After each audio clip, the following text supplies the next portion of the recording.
Hey everybody, welcome back. I am back on my quest to string 300 rackets at home in 2025 with rackets 79, 80, and 81.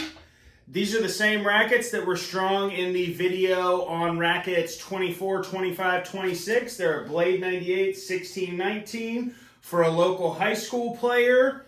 Previously, they were strung with head length 17.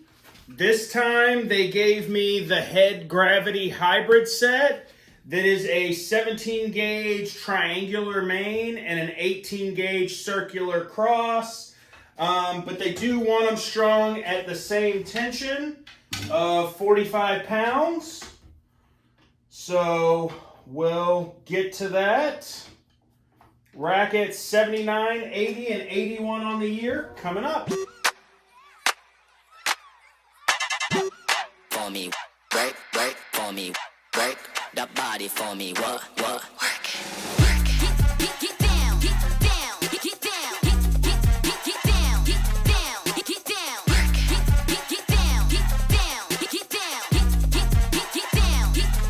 get down. All right, rackets numbers 79, 80, 81 on the year complete.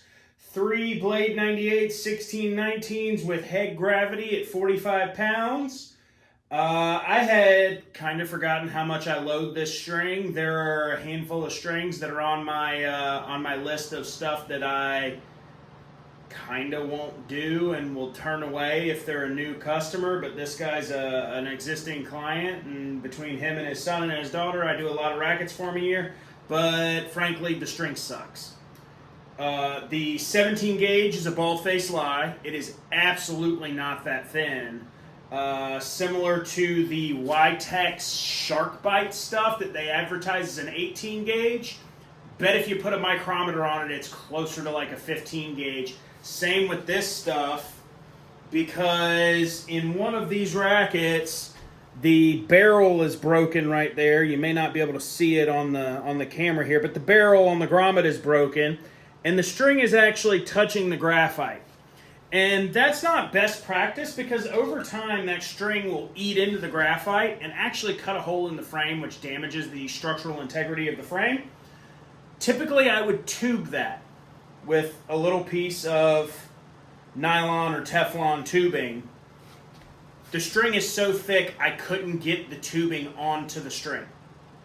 That doesn't happen with a 17 gauge string. That doesn't happen with most 16 gauge strings. Most 130 strings you can get, including Tourbite and Hyper-G, you can get this tubing on, no problem at all, and take care of that so that there's a buffer between the string and the frame.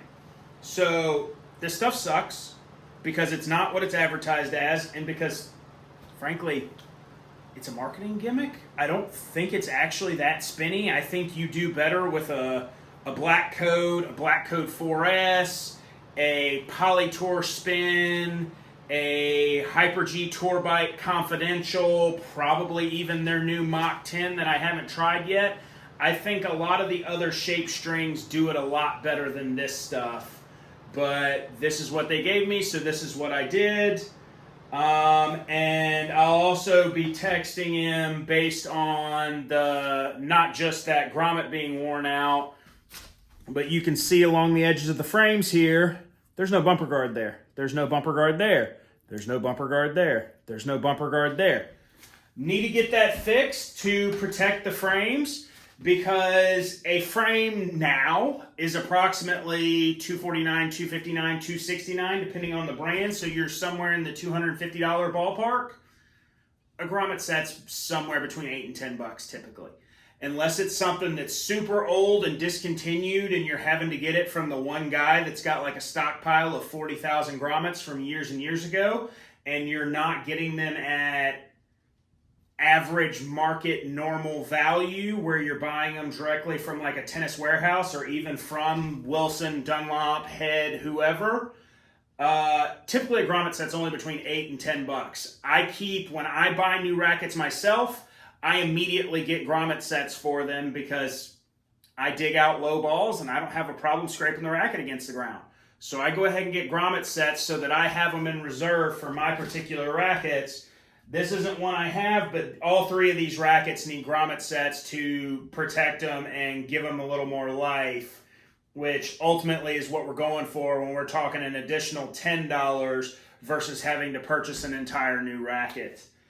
So that's 79, 80, 81 on the year. As I said last couple videos, making great progress here. If you liked what you saw, please hit the like button down below. Thanks for watching, and I'll see you next time.